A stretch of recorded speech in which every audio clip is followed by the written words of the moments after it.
Doctor साहब, कुछ रोशनी डालिएगा नवाज शरीफ की ज़मानत के हवाले से। आज काबीना के अंदर किस किस्म के ख्यालात का इजहार किया गया? मुझे पता चला कि आपने बड़ी मुखालफत की कि ज़मानत में तोसीर नहीं होनी चाहिए। बाकी भी काबीना के कुछ साथी आपके हम आवाज़ थे, कुछ रोशनी डालिए। जी देखें जी, सबसे पहले तो पूरी कैबिनेट ने वज़ीर आला पंजाब को अख्तियार दिया है कि आइन और कानून के मुताबिक जो चीज़ें आपको आइन और कानून इजाज़त देता है उस पर अमल दरामद करें। और दूसरी बात यह है कि जो आपके इल्म में होगा कि अदालत ने इनको 8 हफ्ते का टाइम दिया था इलाज कराने के लिए।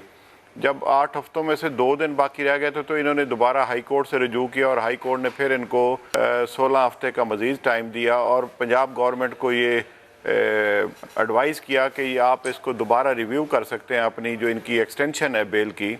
जब उस पे एक्सटेंशन पे हमारी पंजाब हुकूमत ने इनके साथ रब्ता किया तो उसमें ये जो रिपोर्ट्स हैं वो प्रोड्यूस करने में ये बिल्कुल नाकाम हो गए। वो रिपोर्ट्स जो डिमांड कर रहे थे कि फ़्रेश रिपोर्ट्स दें, फ़्रेश प्लान दें, क्या उनके इलाज का क्या तरीक़ाकार होगा, क्या उसकी सर्जरी होने जा रही है, नहीं होने जा रही। इनके अपने जो लीडर हैं राना सनाउल्लाह साहब, उन्होंने 24 तारीख की डेट दी थी कि 24 को हमारा ये ऑपरेशन होगा मियां नवाज शरीफ साहब का।